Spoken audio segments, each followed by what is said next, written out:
Welcome to Raj news. వరంగల్లో మాజీ మంత్రి బీఆర్ఎస్ వర్కింగ్ ప్రెసిడెంట్ కేటీఆర్ మాట్లాడుతున్నారు. లైవ్ లో చూద్దాం. దీనిలో నిగ్గు తేల్చాలి అని కేంద్ర ప్రభుత్వాన్ని నేను డిమాండ్ చేస్తా ఉన్నా. ఇది చిన్న చితక విషయం కాదు, చిన్న చిల్లర విషయం కాదు ఇది. అందుకే నేను అంటా ఉన్నా, కేంద్రం వెంటనే స్పందించాలి. మీరు ఖచ్చితంగా ఒక రిటైర్డ్ జడ్జి గారి చేత రిటైర్డ్ జడ్జి గారిని అపాయింట్ చేసి ఈ కేసులో నిజం నిగ్గు తేల్చాలని చెప్పి మేము డిమాండ్ చేస్తా ఉన్నాం. ఇవాళ ఇందాక పోలీస్ అధికారులు చెప్పింది కూడా విన్నాను. చాలా కేసులలో ఆధారాలు పోయినాయి. దాదాపు గత 8-10 సంవత్సరాల ఆధారాలు కూడా పోయినట్టుగా, చాలా విలువైన సమాచారం పోయినట్టుగా పోలీసు ఉన్నతాధికారులు కూడా చెప్తా ఉంటే నేను విన్నాను. అందుకే నేను బలంగా నమ్ముతా ఉన్నా ఇది కుట్రపూరితంగా జరిగింది, ఇది ప్రమాదం కాదు అని. అందుకే మరి ఈ వివరాలు బయటికి రాకుండా కుట్రపూరితంగా ముఖ్యమంత్రి స్వయంగా, ఈ రాష్ట్ర అధినేతనే స్వయంగా కుట్ర పన్నిండని చెప్పి మేము భావిస్తున్నాం. కాబట్టి రాష్ట్రంలో ఉన్న వేల కేసులకు సంబంధించిన ఆధారాలు ఇవాళ బుగ్గి చేసిండ్రు. కాబట్టి ఒక రిటైర్డ్ జడ్జి గారిని వేసి అందులో కీలకమైన ఫోరెన్సిక్ విభాగానికి సంబంధించిన నిపుణులు, పోలీసు ఉన్నతాధికారులు, కేంద్ర సర్వీసెస్ వాళ్ళని వెంటనే వేయాలని చెప్పి మేము డిమాండ్ చేస్తా ఉన్నాం. ఎందుకంటే ఒక్క నేరగాడు తప్పించుకోవడం కాదు, ఇవాళ ఈయన చేసిన పని వల్ల వేలాది మంది నేరగాళ్ళు, రేపిస్టులు, దుర్మార్గులు వారి కేసుల్లో మరి శిక్ష పడే అవకాశం లేకుండా పోయింది. నేను స్పష్టంగా ఈ రాష్ట్ర డీజీపీని కూడా అడుగుతా ఉన్నా, మీరు మాకు చూపెట్టండి ఆ ప్లేస్. మేము వస్తాం, ఒక లెజిస్లేటర్స్ బృందం వస్తాం, మేము కూడా కొంతమంది సైంటిస్టులను తీసుకొని వస్తాం. మీరు దాచేదేమీ లేకపోతే మమ్మల్ని రానియండి, మేము కూడా సైంటిస్టులను తీసుకొని వచ్చి చూస్తాం. నిజంగానే షార్ట్ సర్క్యూట్ జరిగిందా, అక్కడ అగ్ని ప్రమాదం జరిగిందా, నిజం నిగ్గు తేలాల్సిందే. వేరే వాళ్ళని ఎందుకు అలౌ చేయట్లేదు మీరు? అత్యంత గోప్యంగా, అత్యంత రహస్యంగా ఎందుకు కాపాడే ప్రయత్నం చేస్తున్నారు రేవంత్ రెడ్డిని? మేము సూటిగా అడుగుతా ఉన్నాము. అందుకే ఇక వీళ్ళు ఎట్లాగూ వినరు, ఈ పోలీసులు ఎట్లాగూ ప్రైవేట్ ఆర్మీ లెక్క పూర్తిగా మారిపోయినారు. కాబట్టే కేంద్ర ప్రభుత్వాన్ని మేము డిమాండ్ చేస్తున్నాం, మీకు లాలూచి లేకపోతే రేవంత్ రెడ్డితో, ఎందుకంటే లాలూచి ఉందనేది కూడా నేను ఉత్తగానే అంటలేను, ఎన్నో సందర్భాల్లో తేలిపోయింది ఇప్పటికే. రేవంత్ రెడ్డిని స్వయంగా ప్రధానమంత్రి వచ్చి తెలంగాణకు డైరెక్ట్గా అంటాడు, ఆర్ఆర్ ట్యాక్స్ వసూలు అవుతుంది అంటాడు. ఏప్రిల్ 2024లో, ఇప్పుడు మనం ఏప్రిల్ 2026 దగ్గరకు వచ్చినాం, 2 ఏళ్ల కిందట. RR tax, Rahul Revanth tax వసూలు అవుతుంది తెలంగాణలో అని ప్రధానమంత్రి అభియోగం మోపుతాడు. కానీ ఏం చర్యలు ఉండవు. హోంమంత్రి వచ్చి తెలంగాణ ఏటీఎంగా మారిపోయింది కాంగ్రెస్కు అంటాడు, ఏమీ ఉండదు. చివరికి హైదరాబాద్ సెంట్రల్ యూనివర్సిటీ భూముల విషయంలో సుప్రీంకోర్టు ఎంపవర్డ్ కమిటీ చెప్పింది కదా, 10,000 కోట్ల కుంభకోణం జరిగింది. మీరు సుప్రీంకోర్టు ఎంపవర్డ్ కమిటీ చెప్పింది, నేను చెప్పలేదు. మీరు వెంటనే SFIO serious fraud investigation agency కానీ, సిబిఐ కానీ, ఈడీ కానీ ఒక మంచి విచారణ సంస్థతో విచారణ జరిపించండి అని సుప్రీంకోర్టు వేసిన కమిటీ చెప్పింది. కానీ కేంద్రం స్పందిస్తలేదు. ఆఖరికి పొంగులేటి శ్రీనివాసరెడ్డి ఇంట్లో ఈడీ రైడ్ అయితే ఇప్పటికి 1.5 సంవత్సరం అయితే కనీసం కేసు కూడా రిజిస్టర్ చేయలేదు. మరి ఈ కేసులో బీజేపీ చిత్తశుద్ధి కూడా తేలిపోతుంది. బడేబాయ్ ఛోటాబాయ్ బంధం ఏదైతే ఉన్నదో ఆ బంధంతోనే మీరు రేవంత్ రెడ్డిని కాపాడుతున్నారని మేము బలంగా నమ్ముతా ఉన్నాం. బడేబాయ్ ఛోటాబాయ్కి సంబంధం లేకపోతే ఈ కేసు విషయంలో వెంటనే ఈ ఫోరెన్సిక్ ల్యాబ్ తగలబెట్టిన నేరగాడు క్రిమినల్ రేవంత్ రెడ్డి మీద వెంటనే మరి సిట్టింగ్ జడ్జి ద్వారా వెంటనే ఎంక్వైరీ చేయించాలని చెప్పి కూడా మేము కేంద్ర ప్రభుత్వాన్ని డిమాండ్ చేస్తా ఉన్నాం. ఇది మొదటిసారి కాదు, మన సింగరేణి కుంభకోణం మేము బయటపెట్టినాం. సింగరేణిలో 49% వాటా కేంద్ర ప్రభుత్వానికి ఉన్నది. అయ్యా స్కామ్ జరిగింది, ముఖ్యమంత్రి బామ్మర్ది అడ్డంగా దొరికిండు, విచారణ జరిపించండి, ఇంతవరకు విచారణ లేదు.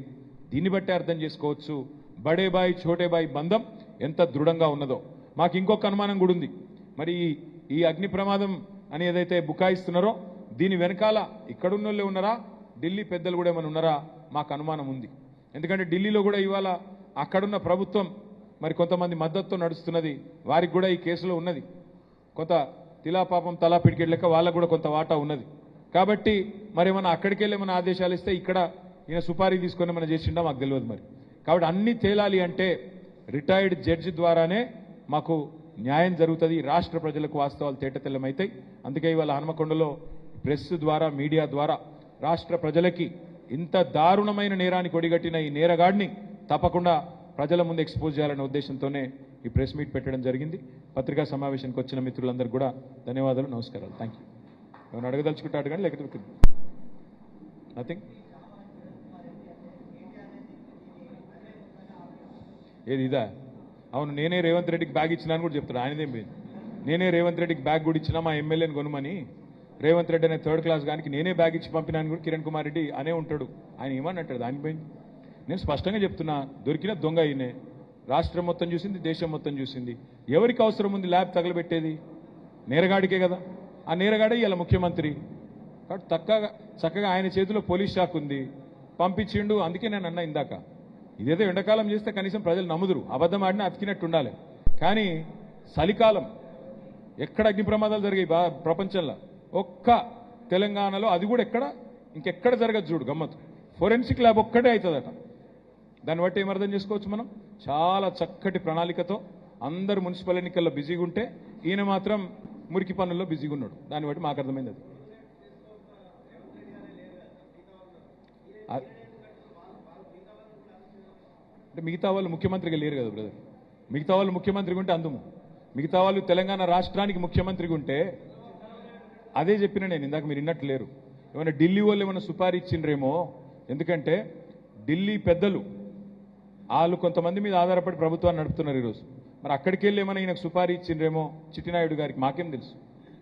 అయ్యుండొచ్చు, ఏదైనా జరిగి ఉండొచ్చు. జడ్జి గారు వస్తే అన్నీ తెలుతాయి. అందుకే అడుగుతున్నాం, ఎందుకంటే మాకు పోలీసుల మీద నమ్మకం లేదు.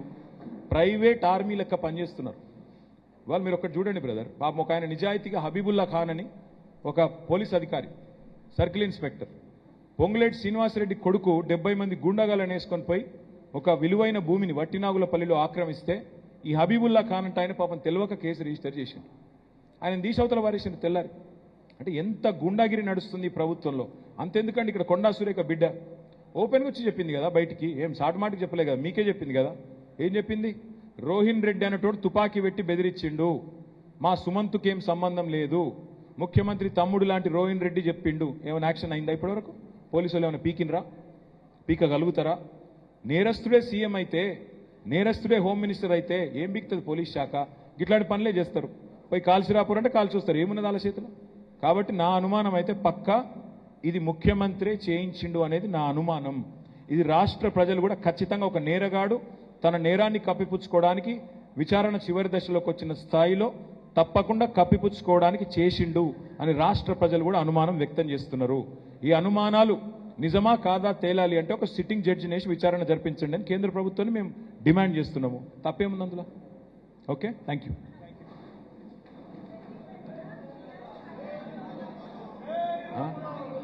ఒక్క నిమిషం.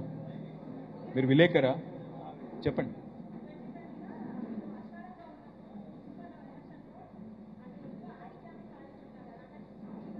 ట్వంటీలో చెప్తామా. మాకు 2020లో ఆ రోజు మున్సిపల్ ఎన్నికలు జరిగితే మొత్తం రాష్ట్ర వ్యాప్తంగా నాకు గుర్తున్నంత కాడికి 143 చోట్ల జరిగితే రాష్ట్రం మొత్తంలో మా పార్టీకి 135 దాకా వచ్చినాయి మున్సిపాలిటీ. కేవలం కాంగ్రెస్ బీజేపీ అంతా కలిపి. ఓ 2 చోట్ల అయితే కాంగ్రెస్ బీజేపీ కలిసి సంసారం చేసినాయి. మణికొండ తర్వాత మక్తల్, ఈ 2 చోట్ల కలిసి కౌన్సిల్ ఫామ్ చేసినారు. మొత్తం కలిపి కాంగ్రెస్ గెలిచింది ఏంటంటే 5, 6 మున్సిపాలిటీ. కానీ ఈసారి మీరు చూస్తారు ఫలితాలు 13వ తారీఖు రోజు బ్రహ్మాండంగా గణనీయమైన ఫలితాలు సాధిస్తాం. పాత వరంగల్ జిల్లా, ఉమ్మడి వరంగల్ జిల్లాలో కూడా మంచి ఫలితాలు సాధిస్తామనే విశ్వాసం నాకు. Thank you.